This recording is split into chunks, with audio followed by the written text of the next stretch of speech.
Magandang hapon po sa inyong lahat. Hello? Hi? Ayaw natin na masabihan tayong mangmang. Alam niyo ibig sabihin ng mangmang? Ayaw nating masabihan na tayo ay tanga. O masabihan na tayo ay bobo. Tama po ba yon? Ngayon, kung ayaw natin masabihan ng tanga, mangmang, o bobo, eh dapat alisin natin ang kamangmangan, ang katangahan, at kabobohan sa ating buhay. Amen ba yon? Anong gagawin natin para maalis ang mga iyon? Magsisikap tayo na tayo ay may karunungan.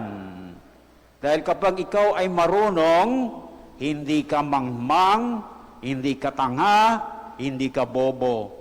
Amen? Ngayon, ang isa sa mga aral na nais iparating sa atin ng mga pagbasa ngayong ika-28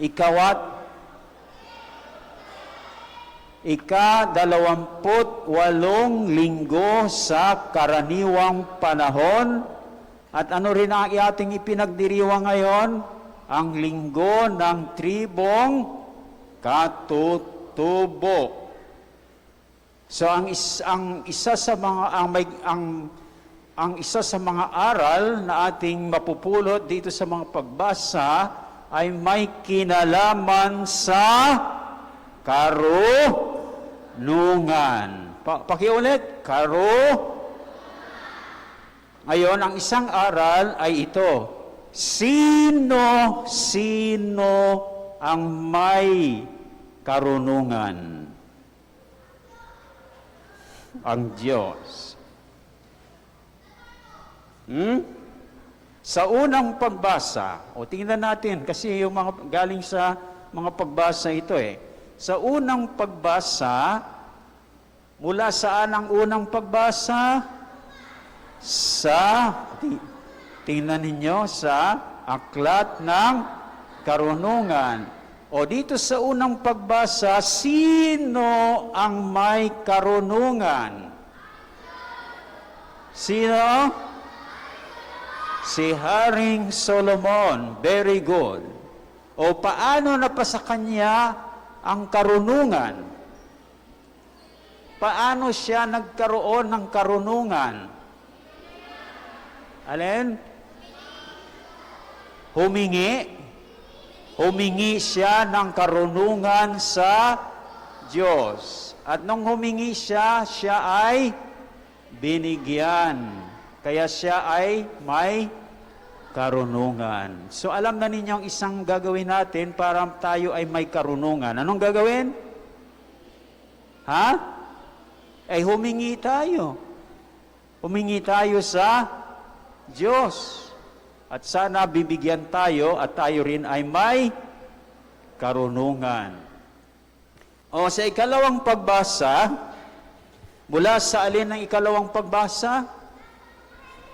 Mula sa sulat sa mga Hebreo. Sino naman dito ang may karunungan? Ang may karunungan dito ay yung mga nagsasaloob at nagsasabuhay ng salita ng Diyos. Linggo-linggo nakikinig kayo sa salita ng Diyos. Tama po ba ako? Isinasaloob ba ninyo? Naku, wala na. Isinasabuhay po ba ninyo? Dahil kung hindi ninyo isinasaloob at isinasabuhay, masasabi ba na kayo ay may karunungan? Wala. Ayoko nang sabihin yung tatlong salitang yon, no? So wala kayong karunungan. So sayang yung pagpunta niyo sa misa kung hindi naman ninyo isinasaloob, isinasabuhay ang salita ng Diyos. Subalit, kapag isinasaloob at isinasabuhay ninyo ang salita ng Diyos, kayo ay nagiging salita ng Diyos. Kasi isinasaloob ninyo isinasabuhay pa. Kaya kayo ay nagiging buhay na salita ng Diyos. Ay ano pang karunungan ang hahanapin mo kung nasa iyo na ang salita ng Diyos? Dahil ang salita ng Diyos ay karunungan. Very good. Sa Ebanghelyo naman, ayon kanino? Kanino? Kay San Marco. Dito, ating matutunghayan ang isang walang karunungan at isang may karunungan.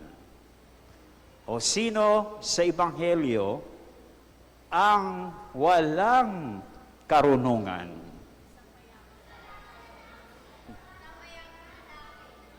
O Jacob, sino? Yung mayamang lalaki na lumapit sa ating Panginoon at nagtanong, ano po ang gagawin ko para magkamit ng buhay na walang hanggan? You see? Gusto niyang malaman na kung paano magkamit ng buhay na walang hanggan.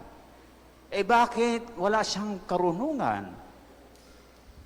Gusto nga niya makamit ang buhay na walang hanggan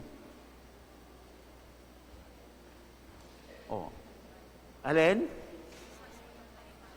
So, nung pinapili siya sa Diyos at sa kanyang kayamanan, ano o alin ang pinili niya? Kanyang kayamanan. Sa pagpili niya ng kanyang kayamanan, wala siyang karunungan dahil sabi ng ating Panginoon, napakahirap mapabilang ng mga mayayaman sa pinaghaharian ng Diyos. O sa ibang salita, napakahirap magkamit ng buhay na walang hanggan ang mga mayayaman. Tama ba? Mayayaman ba'y sinabi ko sa una? Parang mahihirap yata Mayayaman. O ano naman? Kawawa naman yung mga mayayaman. Ito yung mga mayayaman lang na kapag pinapili sila sa kanilang kayamanan at sa Diyos, ay talagang ang kayamanan ang talagang nila. Gaya ng lalaking mayaman sa Ebanghelyo.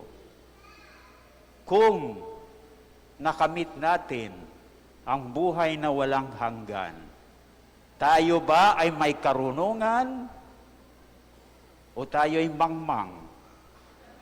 May karunungan, yun.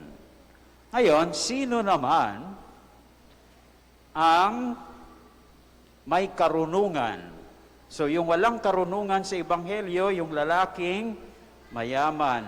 Sino naman ang may karunungan sa Ebanghelyo? Mga alagad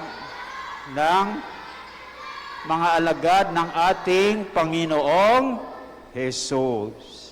Bakit sila ay may karunungan? Dahil pinili nila ang Panginoon kaysa kanilang kayamanan at mga mahal sa buhay. So sa pagpili nila, sa Diyos kaysa kanilang kayamanan at mga mahal sa buhay, sila ay may karunungan. Bakit? Dahil sinabi ng Panginoon, ang sino mang mag-iwan ng kayamanan at mga mahal sa buhay, nang dahil sa akin at dahil sa mabuting balita ay tatanggap ng makasandaang ibayo dito sa mundong ito. Hindi lang yan. At sa kabilang buhay pa. Anong matatanggap nila sa kabilang buhay? Ang buhay na walang hanggan. Kung hindi mo natanggap ang buhay na walang hanggan, hindi ka nagkaroon ng buhay na walang hanggan, may karunungan ka ba? Wala. Yun. Kaya sikapin ninyong makamit ang buhay na walang hanggan. Ngayon sa liwanag ng ating ipinagdiriwang ngayong linggo ng tribong katutubo. Alam niyo yung tribong katutubo, mga bata? Alam niyo yon? Wala silang idea, no? Hindi ba niyo pinaliwanag, mga katikis? Yung mga katutubo, yung mga gaya ng Manubo, Aita, o yung mga sa bundok daw. Oo. So,